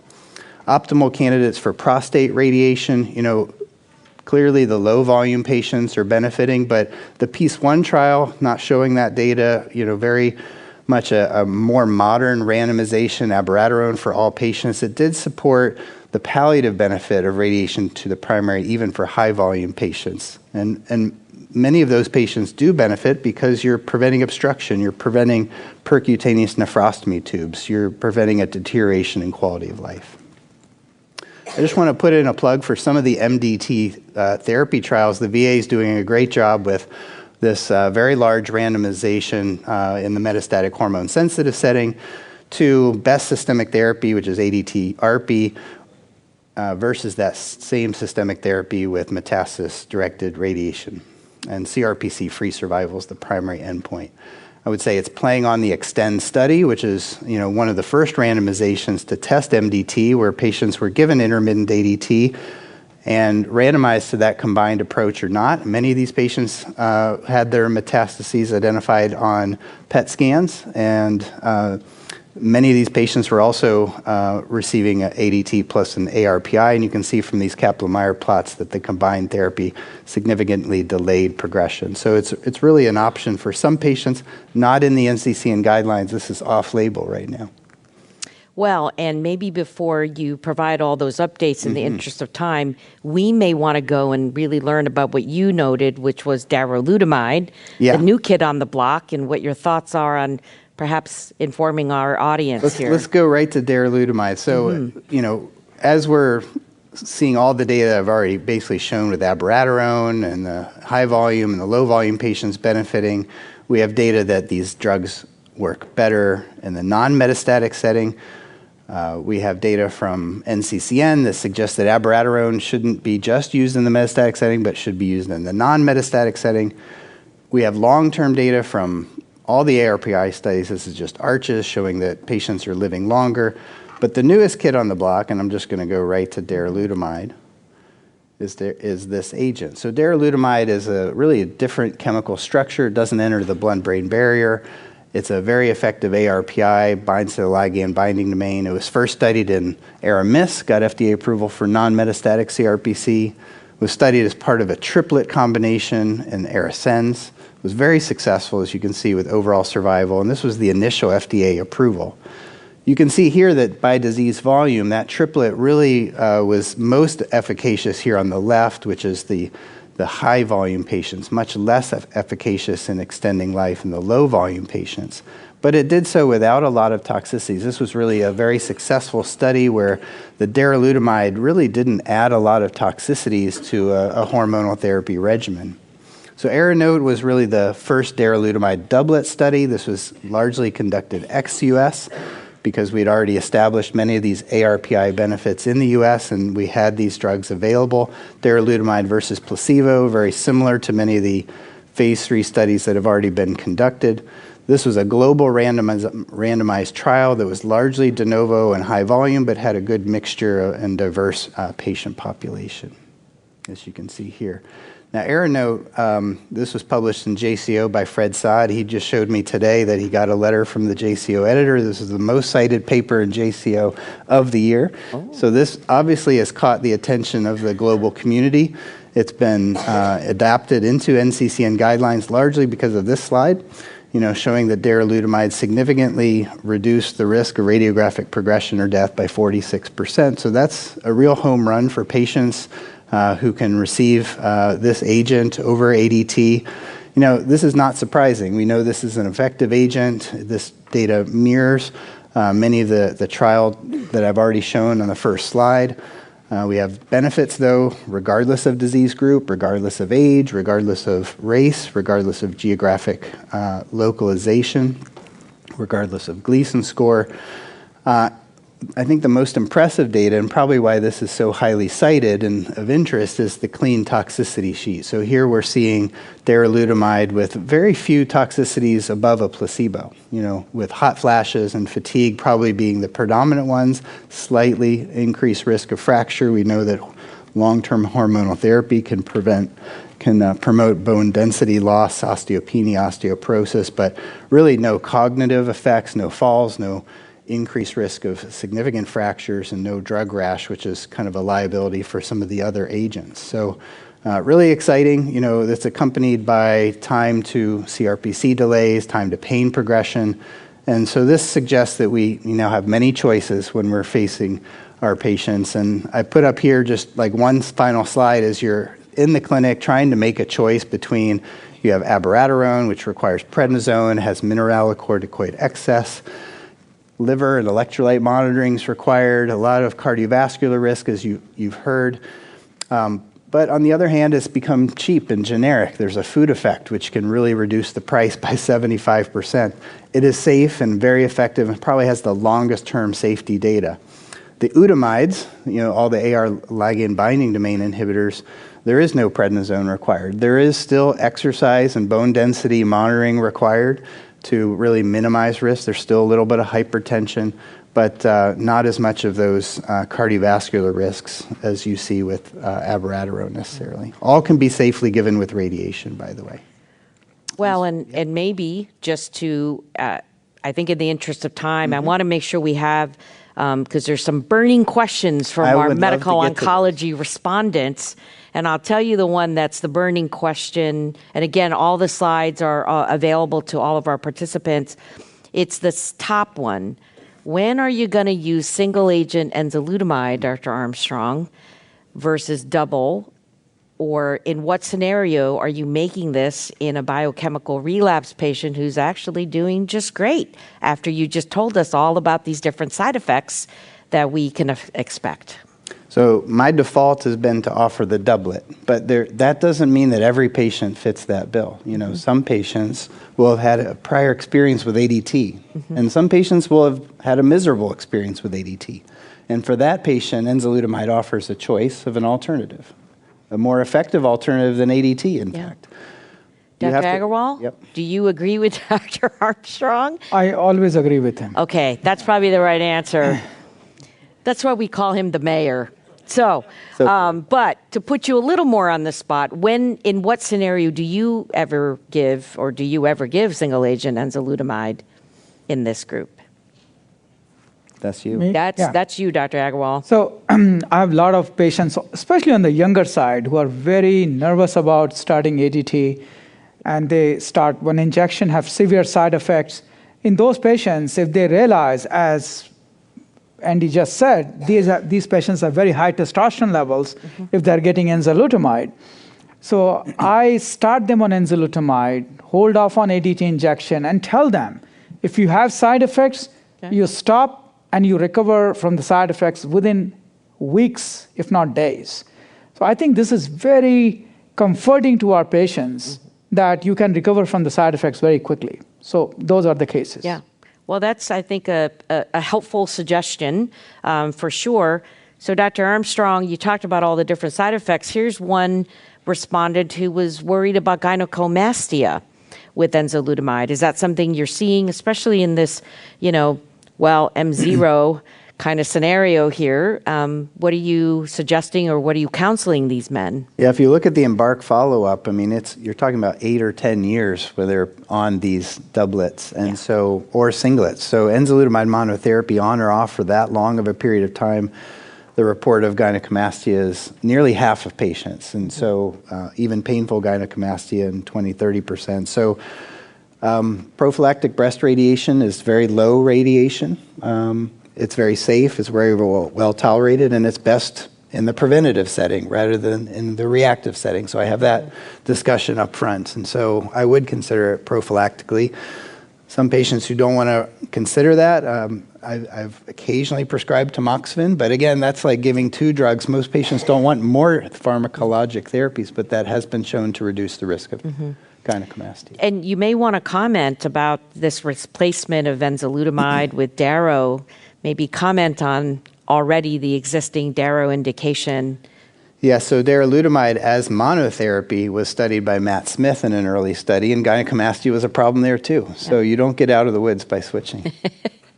It's a thought. It's a thought. But yes, I think that's helpful to know. And I think a lot of the questions we're seeing from our medical oncology colleagues are about toxicities, because we do see so many more prostate cancer patients than perhaps bladder cancer in our practice. I think we are very mindful that we don't want to make patients feel worse when there are other options. So same thing here, many patients do not tolerate the full dose. Do you start high and go low, or do you start low and go high? Dr. Agarwal.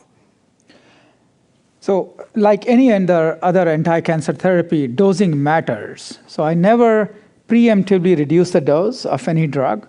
We always start with the recommended dose and then monitor closely. So if elderly patients are there with 75 years plus and who I think are at a high risk of fall, fatigue, I monitor them closely and reduce the dose if they have those symptoms. But I don't preemptively reduce the dose. Dr. Armstrong? I agree with that. Now, there are patients who may be older but still very fit, and you may have younger patients who don't exercise at all. So you do have to be careful, and it's more about biologic age and frailty indices than the actual age. But yes, usually it's the older, more frail patients that I'm more worried about, but I agree with starting with the recommended dose and then backing off, because a lot of patients will surprise you. They'll be motivated, they'll start proactively going to the gym, taking their calcium and D, and a diagnosis of recurrent prostate cancer or metastatic disease can really change somebody's life. Well, and I'll just say I completely disagree with both of you. I actually have a different practice where I start at half dose and I go very slowly, and the men feel they're in control, and if they can tolerate it for a couple of weeks, they're happy with the dose escalation, and we're very proactive in that management.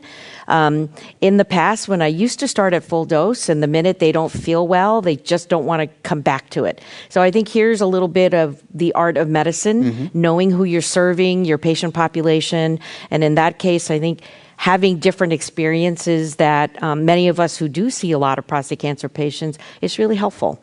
Yeah. And here, I think this is pressing the question, is there any ARPI that stands out as the best in class? Dr. Armstrong. So the efficacy of these ARPIs have never been compared really head-to-head outside of a small Canadian study which showed that ABI and ENZA had pretty identical efficacy in the first-line setting and for survival. There is suggestions, if you just look across hazard ratios, for slightly different relative differences, but in terms of overall survival, we really don't have head-to-head comparisons. Best in class from a patient-centric perspective would be about toxicity, therefore.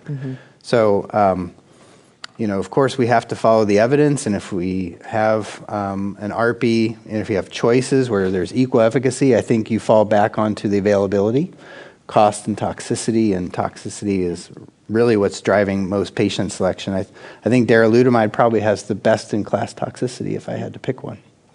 Well, and I think a question from the audience, and certainly the three of us have published on this topic as well, of just we're talking about treatment intensification. Your first slide is a terrific information slide for all of you to always go back to, but the reality is treatment intensification is not happening as widely as we'd like, despite all the level 1 evidence. So I think events like this is really important to sort of solidify that, but thoughts on sort of the lack, it's not even close to 50, 60%. So what are your thoughts on how we can do better?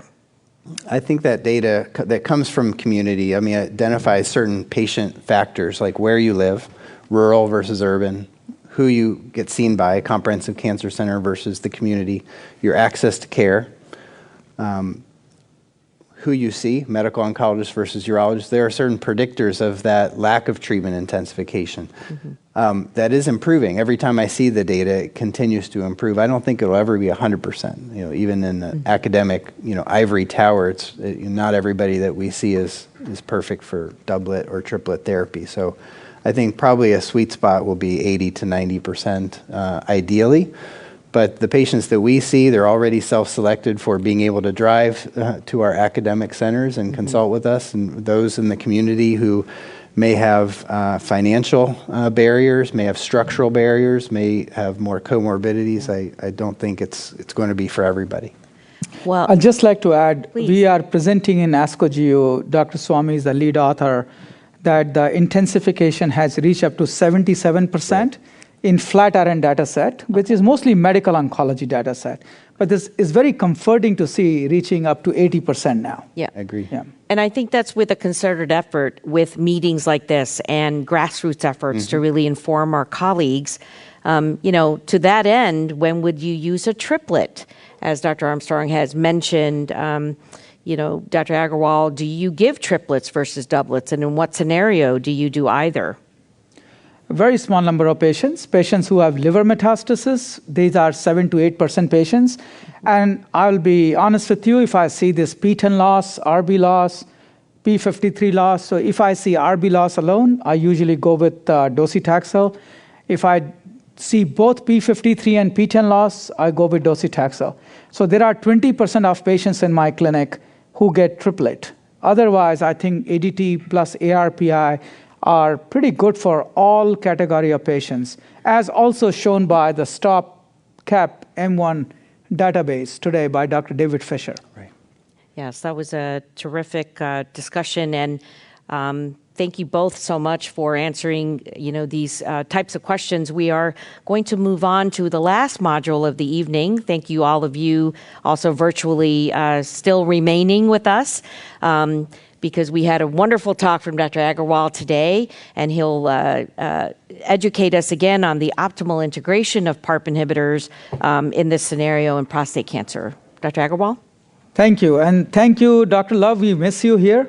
We always like to see you, but hello from the distance. And to all those hundreds of attendees on the Zoom call, we'll try to keep it as interesting as possible. So this is about PARP inhibitors. So this is a learning objective. We want to know the biological rationale for combining these two drugs, phase 3 trial data, results from phase 2 BRCA data, or BRCA trial, and then ongoing trials. Before I move to the discussion of PARP inhibitors, we have seen questions this morning, like what is the utility of this doublet, enzalutamide plus talazoparib, when most people have received ARPI in the past? And I wanted to show this picture, which partly was addressed by Dr. Armstrong, that many of the patients do not develop mCRPC from MHSPC. In fact, de novo MHSPC or synchronous metachronous HSPC only happen in less than 10% patients in the US, and then 20 additional % patients develop MHSPC from metachronous disease, where vast majority of patients we see in the community by our community colleagues get PSA recurrence after localized radiation therapy or surgery. They get intermittent ADT, continuous ADT, and then slowly develop mCRPC. There is another, and of course, we see a lot of MHSPC patients who do not get ARPIs. Fortunately, that proportion is increasing in number. But now we are going to see a wave of new type of patients who got ARPIs for a limited duration in the past. For example, a Stampede trial, 2 years of abiraterone, or 2 years of enzalutamide, darolutamide, apalutamide in various trials combining these agents for radiation therapy. And many of these patients, I would say about 50%, just an estimate, will not recover their testosterone after this initial therapy and will develop mCRPC without really progressing on an ARPI. So I think there is going to be a substantial number of patients who are going to be candidates for ARPI treatment after onset of metastatic CRPC. That doesn't mean we should not think about intensifying upfront, but that also means we will continue to have the role of ARPI in the mCRPC setting in the near future. I would like to talk about this second slide really quick before going to the PARP inhibitors. One of the reasons combination therapy or combining therapies work in metastatic prostate cancer is because these patients get 2 therapies instead of 1 therapy up front. And as we can see here, almost 10,000 patients. It is disheartening to see that half of the patients don't receive the subsequent line of therapy. We have more than, I think, 7 or 8 drugs approved in mCRPC setting. And really in the US, we are seeing only 1 systemic line of therapy being received by our patients with metastatic CRPC. So again, combination therapy works, whether it is MHSPC setting, as Dr. Armstrong described, or early on in mCRPC setting, because we get to have these patients receive both the 2 therapies or 3 therapies together. So let's look at the PARP inhibitor ARPI. Why should we combine them? There's preclinical evidence, and the way I explain to my patients, you block the AR with enzalutamide, darolutamide, apalutamide, and AR basically calls PARP to help itself, and PARP comes to the support of AR. So PARP works as a support system for AR. So if you block the AR with ARPI, and at the same time block the PARP with PARP inhibitor, that can lead to a an onset of BRCA-ness, if you will, where patients do not necessarily have these HRR gene alterations, but they can have a functional BRCA-ness. And again, preclinical evidence, so it's not phase 3 trial, but I'll show you some phase 3 data in a moment. So these are the phase 3 trials, one of them led by Dr. Armstrong right here. One is Magnitude, and last is TALAPRO-2. And this is the PROPEL trial result. We saw that patients were randomized, very similar to TALAPRO-2, which I discussed this morning. Patients of newly diagnosed MCRPC randomized to abiraterone plus olaparib versus abiraterone plus placebo. The primary endpoint was met. Radiographic progression-free survival was 8 months longer. The overall survival was about very similar to TALAPRO-2 trial, I would say. It just did not meet the pre-specified boundaries of statistical significance. But again, proof of principle, we are seeing very similar trend in an all-comer patient population. And if you look at the HRR mutation positive versus negative patients, we are seeing some benefit in patients who do not have HRR mutation, maybe not as striking or as similar to, Magnitude trial is different, so I'll come to that trial in a moment, but very similar to what we see with TALAPRO-2 trial.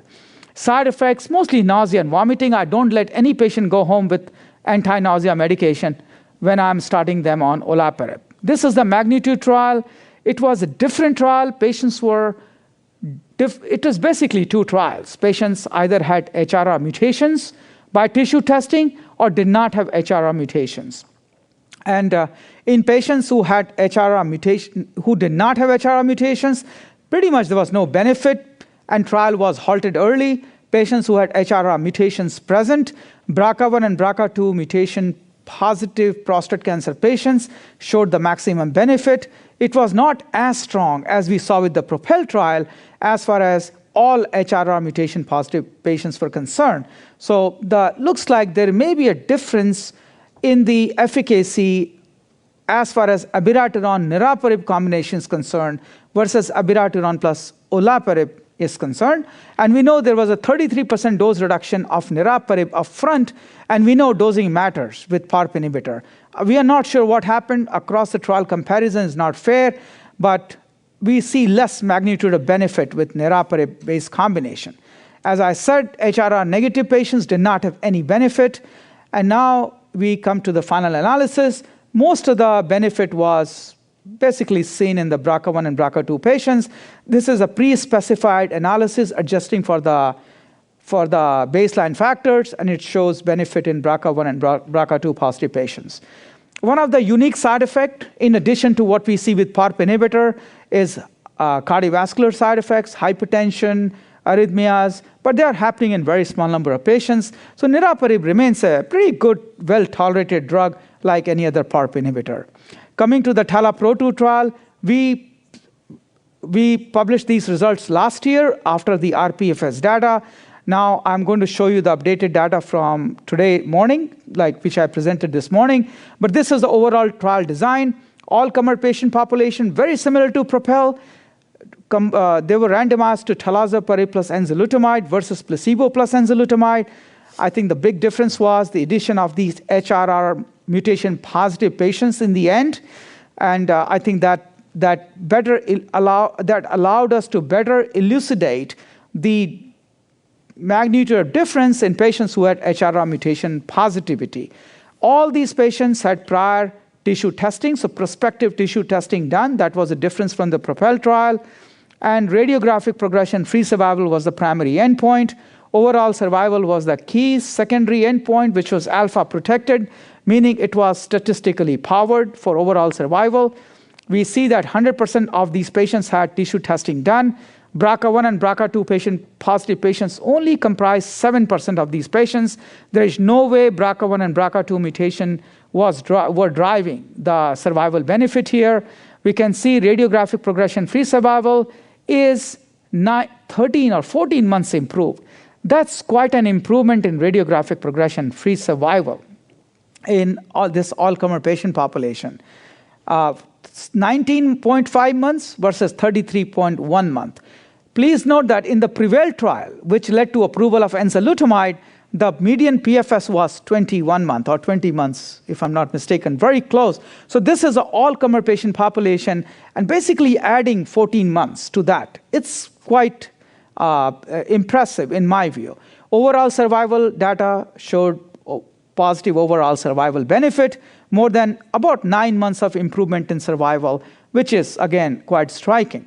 And we decided to better elucidate the efficacy of this combination in HRR positive versus HRR negative patients. So we did the stringent testing by both ctDNA and tumor tissue, and we saw in patients who did not have BRCA1 alterations, there was a 25% reduction in risk of death, and patients who did not have any HRR alterations, there was about 22% reduction in risk of death, although we can argue that confidence interval crosses 1 in the HRR alteration negative patients, but this is a post hoc analysis to inform practice. The trial was not powered for this group. So I think there is benefit here. We just need to know who is benefiting better.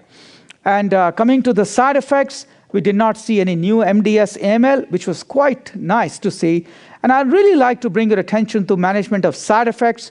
These patients, 49% patients had grade 1-2 anemia, and anemia, mostly grade 3 for anemia, happens 3 to 4 months after starting treatment. So what I do CBCs every month. Patients who are actually trending down to grade 3 for anemia, I tend to decrease the dose of talazoparib before they hit grade 3 for anemia. In the trial, we were not allowed to do that. And that's why we see a lot of grade 3 for anemia. But in real practice, we can easily reduce the dose in those patients, basically personalizing medicine before they develop grade 3 for anemia. Now, if you look at median duration of treatment with talazoparib, that's 20 months. It's quite long, with only 8% patients or 8.5% discontinuing talazoparib due to anemia. So I think the side effect of anemia is pretty well manageable as far as we follow these patients every month for first 3, 4, 5 months, and we know who needs to decrease the dose. I will not decrease the dose preemptively because half of the patients never develop grade 3 for anemia. So overall conclusion, increased overall survival, maintained RPFS benefit, no safety signal, so good treatment option. This is a summary of the trial for your own record. I will not go through this. Basically, this shows overall survival benefit in the TALAPRO-2 trial. I would like to bring your attention to the BRCA-weight trial. We conducted this trial before all of these phase 3 trials were started. And why I'm showing this phase 2 trial, which is pretty small investigator-initiated trial, because that shows that combining is so much better, at least suggested by this trial data, than sequencing of these patients. So again, small trial, 20 patients in each arm, 20 patients got abiraterone, 20 patients got olaparib, and 20 of these got abiraterone plus olaparib. First of all, and this is progression-free survival, I would skip this. Let's see this. So abiraterone patients were switched to olaparib when they had disease progression. Olaparib patients switched to abiraterone when they had disease progression. And please note, half of these patients could not switch. We lost those patients. We are still getting into this detail on why only half of the patients were able to switch to second line of therapy. Assuming 100% patients switched, because this is half of the patients, almost 8 to 9 patients, they switched.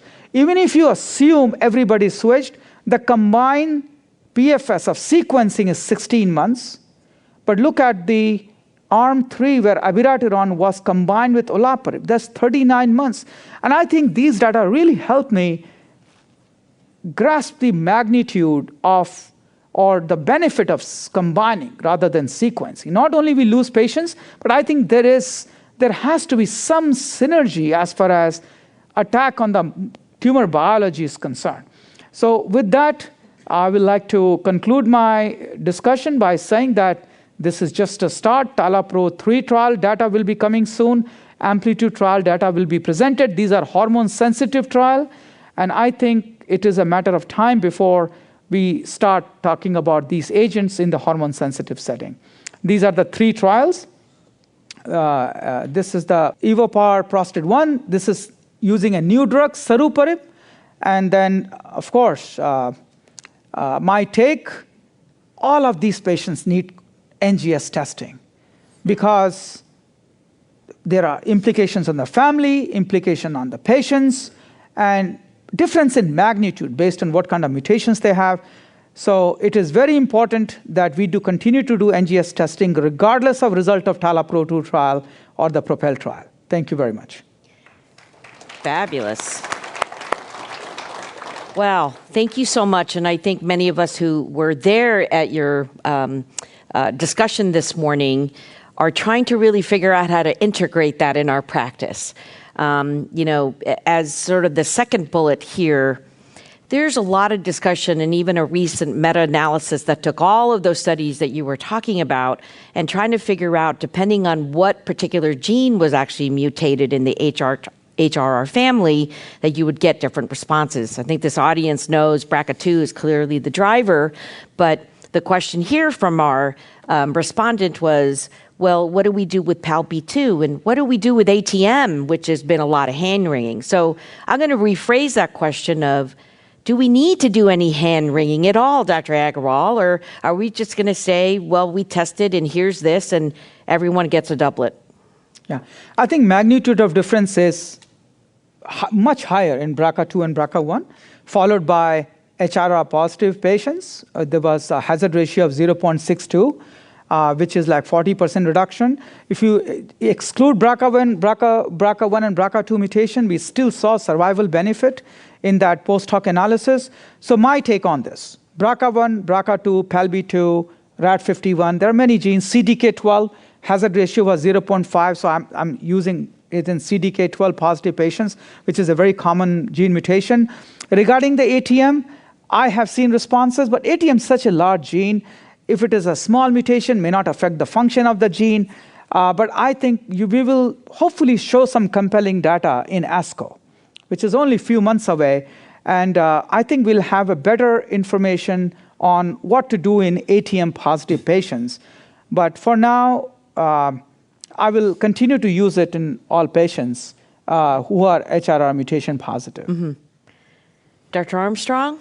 One little thing I'd like to just add, which I totally agree with, is that we've learned that some of our DNA repair alterations that we detect by ctDNA are actually CHIP, clonal hematopoiesis of indeterminate potential, which is a false positive. It's an age-related alteration in your hematopoietic stem cells, and that's a risk factor for myeloid leukemia, COPD, coronary artery disease, MI. It's very important to that patient to detect CHIP, but it's very important not to inappropriately give a PARP to a patient that has ATM CHIP or CHEK2 CHIP. I think we had a poster today that suggested somewhere between 25 and 33% of all of our DNA repair alterations are not in the tumor. So I think if you find a low-level variant in the blood, like plasma, and it's ATM or CHEK2 particularly, that you could look for a myeloid chip panel, rule that out, or do some orthogonal tumor testing to see if it's really in the tumor, and that might help you avoid, therapies that may do more harm than good for some patients. But I'd just like to add. Yeah, go ahead. CHIP filters are being used now in multiple commercial testing. Exactly. So our colleagues in the community, Dr. Armstrong runs a lab in this area. His expertise is hard to match. Even I don't have the depth of understanding you have, Andy. But many of my community colleagues who are seeing all 100 different types of cancer types, it's very difficult for them to figure out how to differentiate CHIP. So fortunately, now CHIP filters are being applied by most of the CLIA certified companies, and you will not have to worry about false positive ATM and CHEK2. Mm-hmm. Yeah. But I think it's great knowledge that you can also then advocate for your patients, and you can ask, when I do this testing for my patient, is there a CHIP filter being added, and where does that lie? So I think that's information that's really good, for all of us. Part of the discussion also is we talked about somatic testing, germline testing. Dr. Agarwal, did you want to comment on, do you do both? Obviously, you made a statement today that metastatic prostate cancer patients should, and go ahead. Thoughts? We just got the ASCO guidelines out January 9th. Please have a quick look at the paper, nice summary of the recommendations. We wanted to make it very simple. please do germline testing and somatic testing for every patient with metastatic or locally advanced prostate cancer, so that we don't miss those devastating germline mutations, which can be present in 1/3 of patients with BRCA1, BRCA2, and many other mutations. And we can save lives by doing germline testing in the family members who are really young and healthy right now, but they will develop breast cancer or ovarian cancer if you don't detect them. So yes. Yeah. Well, and I think we've touched on the first one there, just in terms of what do we do. And, that's still a big take home. Come Monday morning, when you're seeing your newly diagnosed MCRPC patient in good shape, are you going to be doing the combination? You didn't maybe even get the molecular testing results back. So I think it's an active discussion. Dr. Agarwal, how do you plan on sort of implementing that in your group? Yeah. So I'm using the FDA label. We all have to. So I'm using it in HRR positive patients. And let's see what regulatory bodies decide. And once we have the drug available, then we will have more discussion about who should be treated with this. So for now, HRR positive patients. Yeah. And I think that's a really important messaging that, again, there's all this tremendous amount of data, but come in clinic Monday morning, just know, we could try it, but I think insurance and FDA approvals, all of these really, really matter. The other question is... If I may add, we are actually trying to see who benefited. So in ASCO and AACR, we had an abstract. Yeah. It looks like patients who have AR activation, or for some reason AR is under stress, meaning they are more reliant on PARP, they seem to be benefiting, but very prelim manuscript has to come out, and then that may further help. Yeah. No, that's really great. The next question here from our survey respondent: what are the practical applications, really, of the finding of these trials? And, well, in a way, to your point, are they really exposed to ARPs, and does it really matter the when and the length and so on and so on? So it's a very long type of question, but does it matter that you stop for toxicity? Does it matter that you progress? Does it matter that you've been on it for 3 years? Thoughts? I'll keep it simple. Anytime we are thinking about starting an ARPI, regardless of whether we should combine PARP inhibitor or not. So in my practice, if a patient had not had progression, so I don't really care as much for exposure. I say, did they progress on an ARPI? So if somebody had got abiraterone and developed liver enzyme elevation 6 weeks after starting abiraterone, and we had to stop abiraterone, and we didn't do anything else, we see patients like this. Or who got 2 years of treatment with abiraterone in a STAMPEDE trial fashion with radiation therapy. When they develop MCRPC, they have not really progressed on an ARPI, so I consider ARPI for them over docetaxel chemotherapy. But patients who have really been failed by ARPI or did not have any response to ARPI, just blew through ARPI, I'm not going to use another ARPI in those patients. Mm-hmm. So I think there is a difference between exposed versus progressed. Mm-hmm. Yeah. Dr. Armstrong, you're embarking away in your clinic. Thoughts? I'll put in a little plug for Alicia Morgan's trial testing patients who have had prior ABI. Mm-hmm. They're randomized to talazoparib or talaenza. And so we'll learn from that trial. It's called the TALENT study. The answer to this question of what do you do for the BRCA patient who's progressing? I mean, outside of a trial, I would talk to that patient about ARPI switch and adding a PARPI, but we don't have strong evidence. Neeraj's trial had 6%, I think, prior ABI, so it wasn't a lot of patients, and although that 6% still did a bit better with the combination. Enza after ABI has about a 1/3 response rate, so it wouldn't be wrong to give it, give 2 drugs that are both potentially active just to fight for your patient, but you'd have to go in with both, with an honest discussion and informed decision making. That it's a gray area of medicine. Yeah. So another question here. You have a 63-year-old with germline BRCA2, was put on ADT and Enza, has metastasis to the bone, but couldn't tolerate that Enza. So now you've got new bone lesions. What do you want to do next, Dr. Agarwal? As I said, if they have not had disease progression on prior ARPI, I will offer them ARPI. Okay. Yeah. So here, if he did progress? And if they did progress, then of course, I will change the class of the drug. I hope docetaxel is there for 2 decades now. But I hope that we have lutetium-177 approved based on the PSMA-4 trial. I know we may be hearing about that soon, so that may be another option. And definitely, patients who have BRCA2 mutation, olaparib is an option.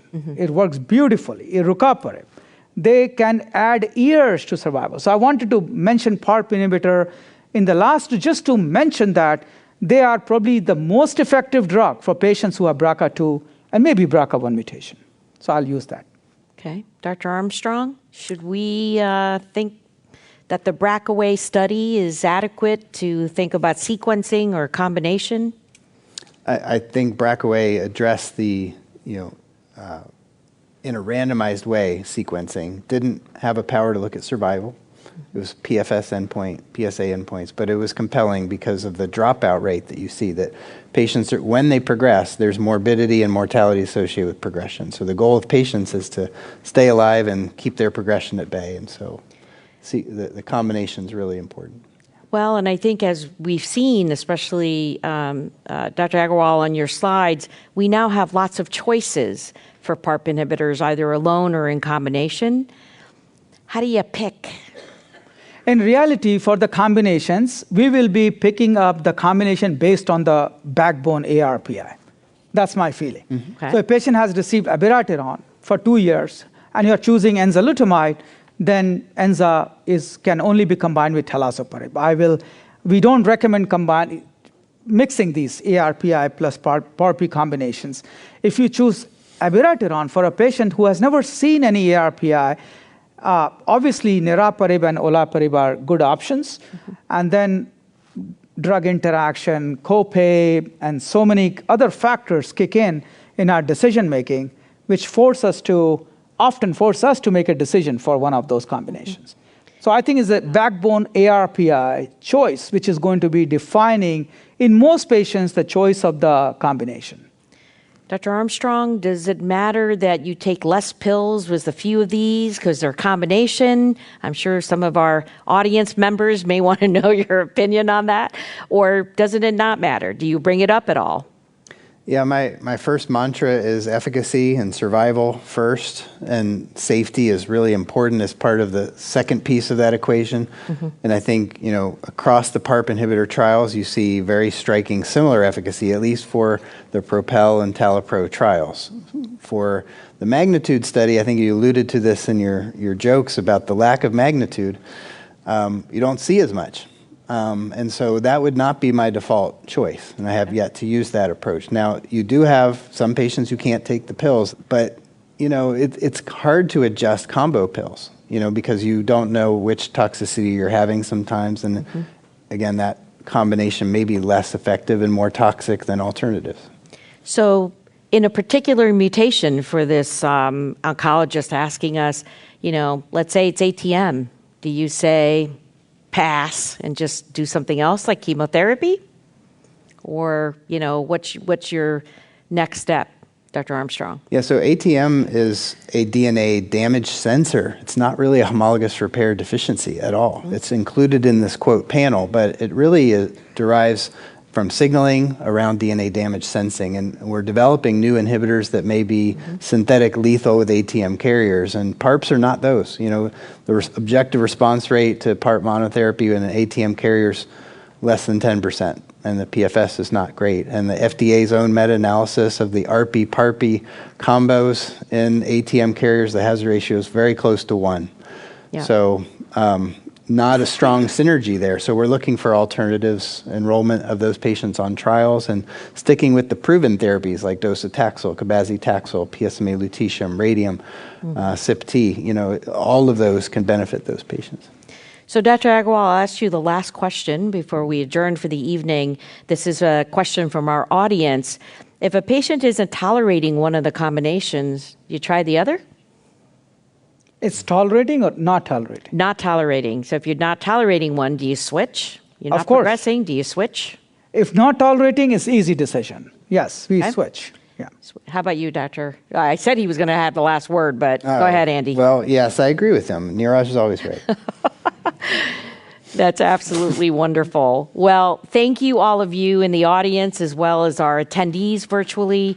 I also would like to personally thank Neil Love for having all of us, including our two Bladder colleagues earlier, to spend the evening with all of you. Thank you so much, and have a good evening, everyone.